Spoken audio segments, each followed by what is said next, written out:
नमस्कार, स्वागत है आपका 18 स्वदेश पर। आप देख रहे हैं मिड कैप मसाला और आपके साथ मैं हूं अभिषेक सत्यव्रतम। कल के कोहराम के बाद बाजार में आज है रिकवरी की कोशिश। कुछ कुछ सेक्टर में स्थिरता दिख रही है, हालांकि थोड़ा थोड़ा उतार चढ़ाव अभी भी है, यानी कि कन्विक्शन आना अभी बाकी है।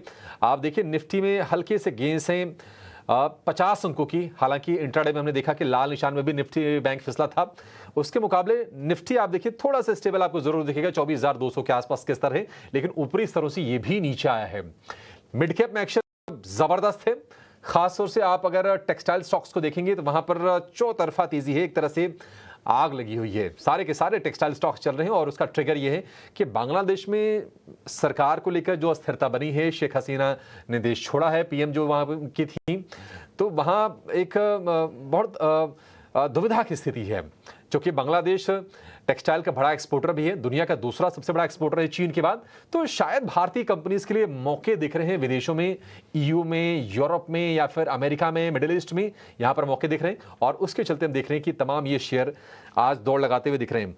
इसके अलावा कुछ कुछ हम देख रहे हैं कि केमिकल वाले शेयरों में रिबाउंड का ट्रेड आ रहा है, ऑटो इंसलरीज में कुछ शेयर चल रहे हैं।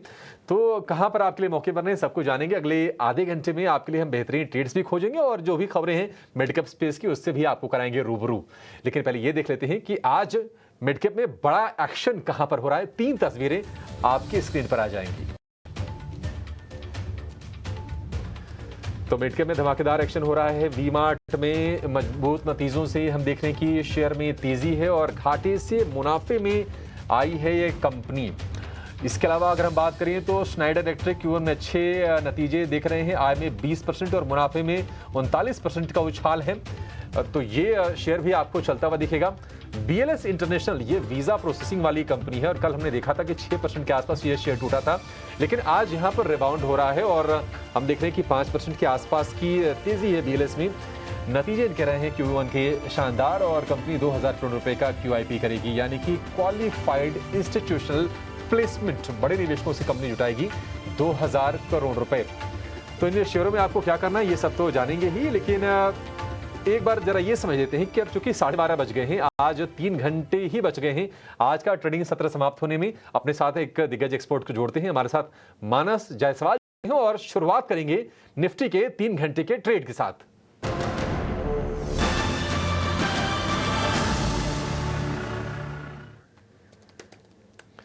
मानस जी, बहुत शुक्रिया आपका समय देने के लिए। स्वागत है आपका 18 स्वदेश पर।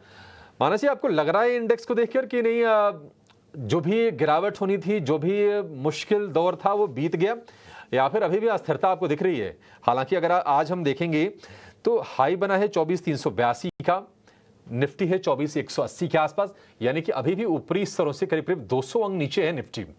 यहां से 3 घंटे का डायरेक्शन आप क्या देख रहे हैं? क्या कोई तेजी का ट्रेड लेना है? नमस्कार अभिषेक जी। तो देखिए मेरे हिसाब से तो बिल्कुल अवॉइड करना चाहिए, क्योंकि ये कहना कि गिरावट थी वो थम गई है, ये कहना अभी थोड़ा जल्दी है। और देखिए तेजी तो तब तक नहीं करेंगे जब तक 20 डे मूविंग एवरेज के नीचे निफ्टी ट्रेड करता रहेगा। तो मेरे लिए 24,500 एक बहुत ही स्ट्रॉन्ग रेजिस्टेंस है। जब तक 24,500 के ऊपर नहीं निकलेगा तब तक खरीदारी करने के मौके दिखते नहीं है। और ये भी हमें ध्यान रखना है कि अगर कल के लोज को निफ्टी ने ब्रीच किया, उसके नीचे गया, 23,900 के नीचे गया, तो आपको गिरावट बढ़ती हुई दिखेगी और उस केस में शायद 23,400 तक के भाव भी देखने को मिल जाए। तो मेरे ख्याल से बेहतर रहेगा कि आप स्टॉक स्पेसिफिक ट्रेड लें। करंट लेवल्स पे निफ्टी में कोई भी स्ट्रेटजी नहीं रहेगी। 23,400? मानस जी, इतना डीप? मतलब वहां पर आपको सपोर्ट दिख रहा है, मतलब जो थोड़ा मजबूत वाला है? देखिए सपोर्ट तो कल का लो है, इसलिए मैंने बोला कि अगर ये कंडीशनल है, अगर कल का लो ब्रीच होगा तो गिरावट बढ़ने के चांसेस ज्यादा है, क्योंकि उसका मतलब ये है कि 50 डे मूविंग एवरेज को ब्रीच करके 100 डे मूविंग एवरेज की तरफ निफ्टी जाने की कोशिश करेगा। तो करंट लेवल्स पे शॉर्ट नहीं करना है। अगर कल के लोज 23,900 या 890 के आसपास है, अगर वो लेवल्स ब्रीच हो तो ही आपको एग्रेसिव होकर शॉर्ट करना है। उस केस में 23,400 या 300 तक के भाव भी आपको देखने को मिल सकते हैं, क्योंकि उसके बाद उससे पहले अगर देखिए तो कोई मेजर सपोर्ट दिखता है। और अगर 50 डे मूविंग एवरेज ब्रीच होंगे तो 100 डे मूविंग एवरेज को टेस्ट करने के चांसेस बहुत ज्यादा बढ़ जाएंगे। ठीक है, तो ये है निफ्टी की पिक्चर। अच्छा, मानस जी ऐसा कह रहे हैं कि मतलब थोड़े से नीचे के लेवल्स आप देखिए कल 23,900 के भी नीचे निफ्टी गया था, वहां से रिबाउंड किया, तो वहां से अगर आप देखेंगे तो 300 अंक ऊपर दिखेगा, लेकिन ये कुछ भी नहीं है। कुछ भी नहीं इसलिए क्योंकि कल आप देखिए 600-650 अंकों के आसपास से गिरावट रही। और जिस तरह के ग्लोबल बाजार चाल दिखा रहे हैं ना, निकेई कल 12% टूटा, आज देखिए रिकवर किया, सुबह 10% के आसपास रिकवरी थी, अब वो रिकवरी रहेगी 7% के आसपास की। तो अगर हम कन्विक्शन की बात करें तो कन्विक्शन वहां पर भी पूरा नहीं आ पा रहा है, इसलिए आपको ये सलाह दी जा रही है इंडेक्स में थोड़े से सतर्क रहने की, तेजी नहीं करने की। और अगर गिरावट गहराती है, कल का सपोर्ट टूटता है, फिर आपको नीचे के दायरे खुल जाएंगे और वहां पर आपको शॉर्ट बनाने की सलाह दी जा रही है। मानस जी, ये बताइए कि स्टॉक्स में मौके आप कहां देख रहे हैं, ट्रेड क्या करना है अभी? तो देखिए, दो स्टॉक में है और दोनों लॉन्ग साइड पे ट्रेड रहेंगे। पहला तो जुबिलेंट फूड पे ध्यान रखिए। देखिए, कल जब गिरावट देखने को मिली मार्केट में, तो जुबिलेंट फूड में कोई खास गिरावट देखने को नहीं मिली, और जो भी गिरावट थी वो 20 डे मूविंग एवरेज के आसपास थम गई। आज वी शेप रिकवरी में एक रेजिस्टेंस था 600 के आसपास जुबिलेंट फूड में, स्टॉक ने उसको ब्रीच किया, उसके ऊपर निकला है। यहाँ पर अंडरटोन बहुत बुलिश बना हुआ है, इसलिए यहाँ पर खरीदारी करनी चाहिए। 589 के स्टॉप लॉस से 625 तक के टारगेट पॉसिबल है जुबिलेंट फूड में। और दूसरा स्टॉक आईएक्स का है। यहाँ पर भी अगर आप देखिए तो कल हमें कोई बहुत मेजर गिरावट नहीं देखने को मिली। गिरावट में 10 डे मूविंग एवरेज पे स्टॉक ने सपोर्ट ले लिया। आज फिर से रैली देखने को मिल रही है। और हमें ध्यान रखना है कि 3 या 4 दिन पहले हमने एक ब्रेकआउट देखा है, जिसके जो टारगेट है वो करीब-करीब ₹220 के आसपास के आते हैं। तो जो आईएक्स में खरीदारी करनी है, 189 के स्टॉप लॉस खरीदारी करिए, ₹205 तक के टारगेट्स पॉसिबल। ठीक है, बढ़िया है। ये आपके लिए ट्रेड आईएक्स को खरीदना है 205 के टारगेट के लिए, ₹189 स्टॉप लॉस। और आईएक्स में हमने मोमेंटम देखा है। आईएक्स के साथ साथ पिछले दिनों हम ये भी देख रहे थे कि जो प्लेटफॉर्म वाले स्टॉक्स थे, बाकी स्टॉक्स ना, सीडीएसएल या फिर बीएससी, वो सारे स्टॉक्स भी चल रहे थे। आईएक्स आपके लिए वो शेयर हो गया। ठीक है, कुछ और भी हम सौदे जानने की कोशिश करेंगे मानस जी से, और जो खबरों वाले शेयर हैं उसकी भी पड़ताल कर लेते हैं कि अच्छा क्या खबरें आई हैं मिड कैप के लेकर, एक्शन कहाँ पर हो रहा है। और ये सारी चीज़ें बताने के लिए हमारे साथ जुड़ गए हमारे सहयोगी जिने नागर। जिने, बताइए क्या खबरें आई हैं, और मिड कैप में सबसे ज़्यादा गिरने वाले या फिर सबसे ज़्यादा चढ़ने वाले वो शेयर कौन से हैं आज के सत्र में? जी, तो खबरों के दम पर अगर हम बात करेंगे तो एंजल वन फोकस में रहेगा। कंपनी ने जो अपने जुलाई मंथ का अपडेट लाया है, वहाँ पे नोशनल वैल्यू पे बेस के ऊपर अगर हम ओवरऑल जो एवरेज डेली टर्नओवर देखेंगे तो वहाँ पे हमें 55% का इंक्रीज़ देखने मिला है। कंपनी ने 43.48 लाख करोड़ का एवरेज डेली टर्नओवर रिपोर्ट किया है। उसी के साथ अगर हम क्लाइंट बेस की बात करेंगे तो वहाँ पर भी 65% का इंक्रीज़ देखने मिला है, जो कि क्लाइंट बेस उनका जो 0.57 करोड़ था वहाँ से बढ़कर अब 2.58 करोड़ हो चुका है। दूसरा स्टॉक जो फोकस में रहेगा वो है मोर पेन लैब्स। कंपनी ने जो है QIP के द्वारा 200 करोड़ रेज़ किए हैं, और अगर हम इसमें कई इन्वेस्टर्स देखें तो उसमें bank of America, Morgan Stanley, Samsung India, Nomura जैसे नाम नज़र आते हैं। थर्ड स्टॉक जो फोकस में रहेगा वो है पटेल इंजीनियरिंग। सो तो कंपनी की जो एक जेवी कंपनी थी, उसको जो है इरिगेशन प्रोजेक्ट मिला है गवर्नमेंट ऑफ महाराष्ट्र की तरफ से 317 करोड़ का, और इसमें से जो कंपनी का शेयर है कॉन्ट्रैक्ट में वो है करीब 111 करोड़ का। इसी के साथ अगर हम मिड कैप गेनर्स की तरफ देखें तो वहाँ में कई स्टॉक्स नज़र आएंगे, जिसमें है पतंजलि, गोदरेज प्रॉपर्टीज़, IGL, दीपक नाइट्राइट और UPL। और वही अगर हम मिड कैप लूजर्स की तरफ नज़र डालें तो वहाँ में नज़र आएगा LIC housing finance, Indian bank, Macrotech developers, Fortis health care और इंडियन होटल्स। ठीक है, जिन्हें नहीं सारी की सारी चीज़ें इकट्ठा करके, ताकि आपको ज़्यादा मशक्कत ना करनी पड़े मिड कैप में अगर आपको कुछ पोजीशन लेनी हो या फिर ट्रेड के मौके खोज रहे हैं, तो ये आपके लिए एक जगह पे चीज़ आ गई, खबरें भी आ गई, चढ़ने वाले शेयर भी आ गए और गिरने वाले शेयर भी आ गए। अच्छा, अगर हम चढ़ने वाले शेयरों की बात करें उस लिस्ट में से ना, मानस जी आप जरा ये गोदरेज प्रॉपर्टीज़ को चेक कीजिए। कल हमने देखा कि प्रॉपर्टी वाले स्टॉक्स टूट रहे थे, आज वहाँ पर भी एक रिबाउंड वाला सेशन है। हालांकि इन तमाम जो भी संकट चल रहा था ग्लोबल, उसमें प्रॉपर्टी के लिंकेजेस बहुत नहीं खोजनी चाहिए। तो गोदरेज प्रॉपर्टीज आपको लगता है कि यहाँ से और मजबूत होगा, या फिर आप किसी और कंपनी के साथ जाना चाहेंगे, मसलन DLF या फिर ओबरॉय रियल्टी, वहां पर बेहतर मौके हैं ट्रेड को लेकर? देखिए, गोदरेज प्रॉपर्टीज में जगह तो बहुत सही है जहां से आपको रिवर्सल देखने को मिल सकता है, क्योंकि अगर आप वीकली चार्ट पे जाएंगे तो ₹1200 से जब से स्टॉक ने 20 वीक मूविंग एवरेज ब्रीच किया, उसके ऊपर निकला है, तब से लगातार हायर टॉप्स हायर बॉटम बन रहे हैं और हर गिरावट पे 20 डे मूविंग एवरेज पे सपोर्ट ले रहा है। तो जगह तो बहुत सही है जहां पर बाइंग इंटरेस्ट देखने को मिल सकता है। मेरे ख्याल से यहाँ पर एक लॉन्ग साइड ट्रेड आप बिल्कुल ट्राई कर सकते हैं। 2790 2790 के स्टॉप लॉस एक पोजीशन ट्रेड लीजिए, जहां आप 3250 तक के टारगेट सेट कर सकते हैं। ठीक है, 3250 तक की ये पोजिशनल टारगेट है आपके लिए गोदरेज प्रॉपर्टीज में मानस जी की ओर से। तलाश कर रहा है, निफ्टी है 1.25 अंक ऊपर, आधे % के आसपास की मजबूती, लेकिन निफ्टी बैंक है सपाट। वहां से बाजार के लिए जो शुरुआती सपोर्ट था ना, वो हो गया गायब। आप एचडीएफसी बैंक, आईसीआईसीआई बैंक को देखेंगे तो वो शेयर आपको नीचे दिखेंगे। भले ही आपको इंडेक्स में ज्यादातर शेयर मजबूती वाले दिखें, लेकिन चूंकि वेटेज इतना ज्यादा है आईसीआईसीआई बैंक और एचडीएफसी बैंक का, करीब करीब 50%, 55% के आसपास का वेटेज इंडेक्स में, आप समझ लीजिए। तो अगर ये दो शेयर नीचे है ना, तो फिर निफ्टी बैंक का ऊपर जाना बहुत ही मुश्किल हो जाता है। अच्छा, एक काम करते हैं, आपके लिए एक जरा ऑप्शन का ट्रेड समझ लेते हैं। ऑप्शंस के चैंपियन को लेकर आएंगे स्क्रीन पर।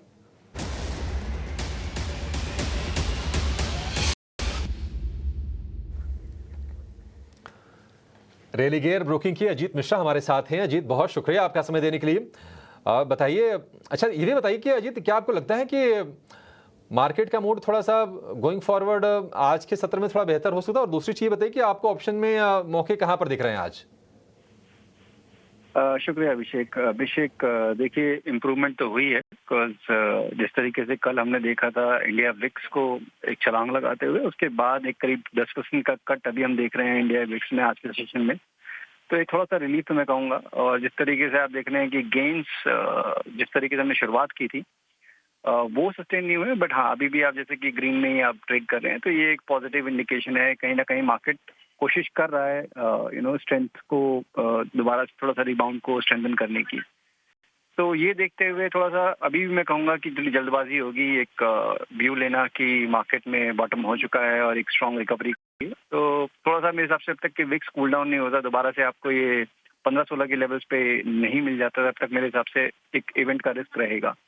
तो ये देखते हुए अभी जिस तरीके से हम बात कर रहे हैं कि दोनों साइड पे पोजीशन मेंटेन करके रखिए, जो रिकमेंडेशन है। अजीत, आपको मैं जी आपको इंटरप्ट कर रहा हूं। ये बताइए कि क्या कोई कॉल यहां से ली जा सकती है किसी को ऑप्शंस में, अगर इंडेक्स में अगर ट्रेड करना हो तो?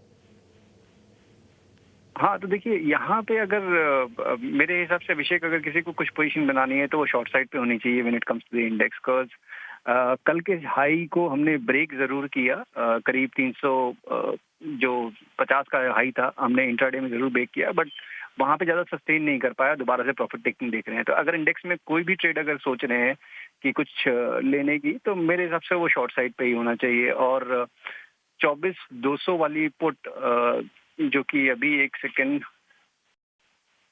करीब अभी आपको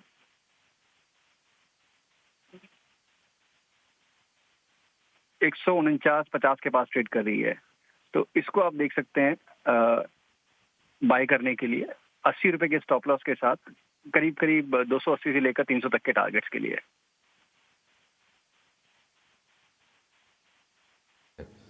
ठीक है, आपकी आज की बाकी स्ट्रेटजी कौन सी है? स्टॉक वाली है या फिर इंडेक्स वाली है? नहीं, दूसरा देखिए स्टॉक स्पेसिफिक भी जैसे हम बात कर रहे हैं कि थोड़ी सी शॉर्टिंग अपॉर्चुनिटीज भी मिल रही हैं। तो अभी तक जिस तरीके से ऑटो काउंटर्स में कुछ में प्रॉफिट टेकिंग ऑलरेडी आ चुकी है, हीरो मोटोको में ग्रेजुअल डिक्लाइन देखने को मिल रहा है। और कल के सेशन में जिस तरीके से ब्रेकडाउन हुआ था, एक मार्जिनल पुल बैक और दोबारा से आप सेलिंग प्रेशर इमर्ज होते हुए देख रहे हैं हायर लेवल्स पे, तो मेरे हिसाब से एक शॉर्टिंग अपॉर्चुनिटी है। यहाँ पे भी आपको थ्रू पुट ही जाना चाहिए। 5100 वाली पुट जो करीब 110 के पास ट्रेड कर रही है, इसको आप लॉन्ग कर सकते हैं 75 के स्टॉप लॉस के साथ 180 तक के टारगेट्स के लिए। ठीक है, हीरो मोटो 5100 वाली पुट खरीदनी है आपको, 110 रुपए पर मिलेगी। लक्ष्य 180, स्टॉप लॉस होगा 75 का, अधिकतम मुनाफा 10,440 और अधिकतम जो नुकसान है 5,310, यानी कि करीब करीब आधा। तो रिस्क रिवॉर्ड जो रेशियो हो गया वो हो गया 1:2 का। बढ़िया है, ठीक है। हीरो मोटो हम देखने की 5,200 के आसपास से ये फिलहाल ट्रेड कर रहा है, हल्के से गेंस पर फिलहाल यहाँ पर ट्रेडिंग होते दिख रही है। अजीत, बहुत शुक्रिया आपका समय देने के लिए और ये बेहतरीन स्ट्रेटजी बताने के लिए। अच्छा मानस जी, आपसे ना एक बार जरा इंटरग्लोब एविएशन पर व्यू चाहिए। आज इसमें तेज़ी हो रही है, 2.5% के आसपास की मजबूती है शेयर में। और कल हमने ना कंपनी के जो प्रमोटर हैं राजीव भाटिया, उनसे बातचीत की थी, जब उन्होंने 12 रूट्स पर अपनी वो प्रीमियम कैटेगरी वाली सर्विसेज लॉन्च करने जा रहे हैं। कहीं ना कहीं वो भी ट्रिगर है। आप जरा चार्ट देख के बताइए कि क्या और यहां से उड़ान भरने के लिए तैयार है क्या इंटरग्लोब एविएशन? तो देखिए एक चीज बहुत क्लियर है कि 4150 पे एक स्ट्रॉन्ग सपोर्ट है स्टॉक में। तो अगर आपके पास एग्जिस्टिंग लॉन्ग पोजीशन है तो आप 4150 के स्टॉप लॉस से पोजीशन को होल्ड कर सकते हैं। लेकिन फ्रेश खरीदारी तो तभी करेंगे जब ये 10 और 20 डे मूविंग एवरेज को ब्रीच कर जाएगा, उसके ऊपर निकलेगा। तो उसके लिए आपको 4360 का इंतजार करना है। अगर 4360 के लेवल्स निकले तो यहाँ पर आप एग्रेसिव होकर खरीदारी कर सकते हैं। उस केस में आपको 4650 तक के टारगेट देखने को मिल सकते हैं। तब वेट करना है इंटरग्लोब एविएशन में आपको फ्रेश लॉन्ग करने के लिए। 4320 रुपए के आसपास का भाव है। लेकिन अगर आपको बाजार में खरीदारी करनी है निवेश को लेकर तो मौके इस वक्त ढेर सारे हैं, क्योंकि देखिए पिछले कुछ दिनों में जो पिटाई हुई है ना, वहां पर वैल्यूएशन थोड़े से करेक्ट हो गए हैं। तो कहां पर आपको मौके मिलेंगे ये जानेंगे मिड कैप के महारथी में।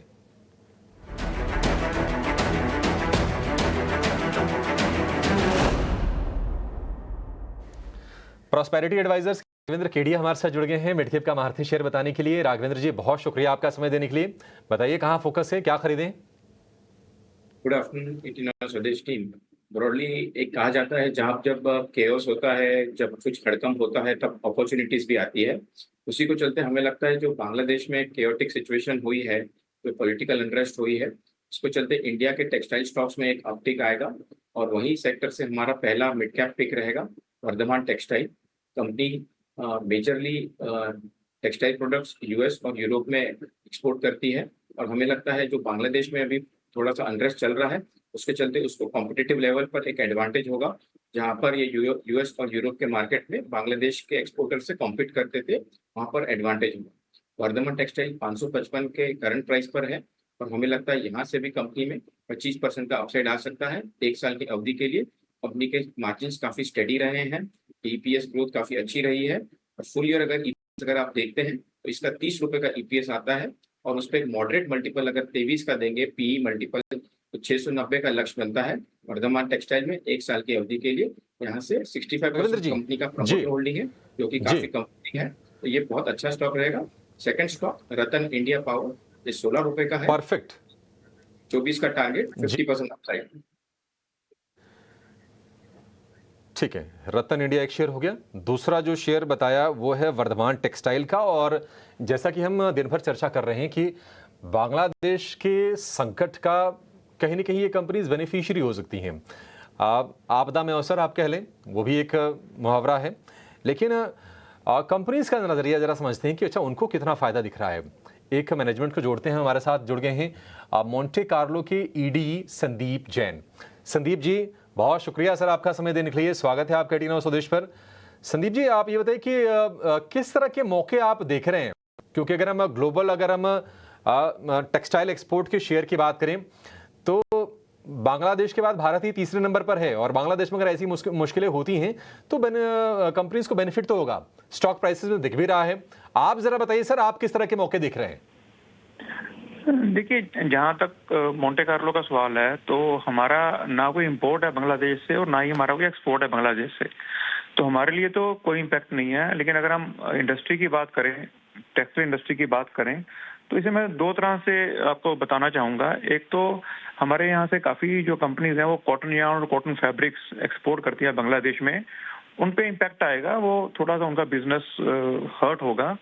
लेकिन जहाँ तक गारमेंट की बात है तो बांग्लादेश से कुछ गारमेंट्स के ऑर्डर इंडिया में शिफ्ट हो सकते हैं, क्योंकि वहाँ पे जो अनरेस्ट चल रहा है तो थोड़ा सा बायर्स के लिए पैनिक की सिचुएशन हो जाती है। वो डेफिनेटली चाहेंगे कि बांग्लादेश एक साथ में एक इंडिया से ऑर्डर दिया जाए ताकि माल उनका टाइम हो जाए।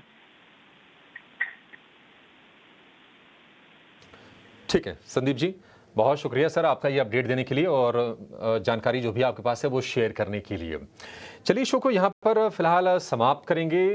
मानस आपका बहुत शुक्रिया आज बाजार पर अपना व्यू शेयर करने के लिए और कुछ बेहतरीन ट्रेड्स बताने के लिए। जुबलेंट फूड हो गया, आईएक्स हो गया, आपने बताइए, थैंक यू सो मच।